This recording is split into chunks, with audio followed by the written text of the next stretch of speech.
I mean, I was in two minds whether to stand, but I decided I would because I've got some experience in equity now, and I've learned quite a bit about what the union can do and what the union can't do. Well, there are three things. I've thought about this, and I would sort of distill them down to, through ITAC, the Independent Theatre Arts Committee thing. I've done that for a few years, and this main thing that I led on that, and I'm really pleased about, was the guidelines for outdoor touring. And I got by, I mean, it wasn't me solely, but it was me pushing it. And I got 14 out of the 20-odd touring companies in the UK last year to sign up for a new set of equity guidelines, which gave minimum wage, health and safety, NI payments, holiday pay. I wrote to all the venues to get them to support it, and I think I'm really proud of that and really pleased about that. The other thing was I got involved in the branch, and we now get meetings. Some of the meetings we get 50 people at a meeting, which is a big increase on what it was. We've over doubled the number of members to pretty much the second largest branch now in the country, which again I'm really pleased about. And we organised auditions, an audition day with Wendy Spon at the National, Hannah Miller from the RSC, and Sam Walters from the Orange Tree. And out of that we had just these general auditions. We got Spotlight to sponsor it and give us their casting suites for nothing. And out of that, so far, 3 people have got jobs. If I could bring anything to equity, I mean, what I want, I suppose, as an actor, is I want more chance, I want more opportunity.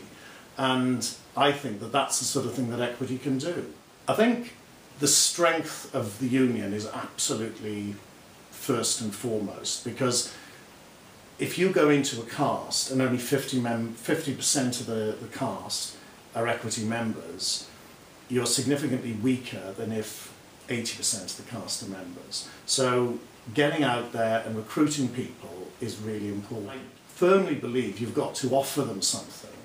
You've got to offer them things that they can get through equity, which they can't get by just, being out there by themselves. And they can get the union rates without being members of equity.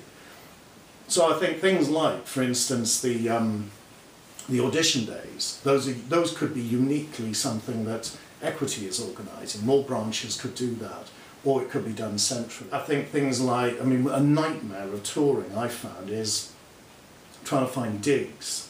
Well, the digs bit of the website, we could do some sort of deal with TripAdvisor or something like that to get this fantastic operating system where we can easily buy digs. The Jobs Information Service, I don't understand why we can't put into our negotiations for regional reps, for example, that really boost up the encouragement to use the Jobs Information Service. I think what I'm good at doing, my strengths, I was once told this in business, that I ask good questions. And I'm absolutely convinced the reason I've learned how to ask good questions is because I never know the answers. So it's defensive, but I do ask good questions. I'm incredibly tenacious, and I'm quite simple. So I don't see things in, I don't think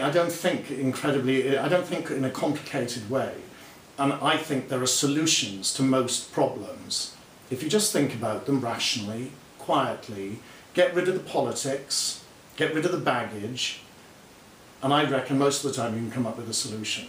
And I would say those are things that I would like to bring directly to the table, the council table, and to get my voice heard, I decided that I need to step up and make the commitment for 2 years that I would be an equity council member.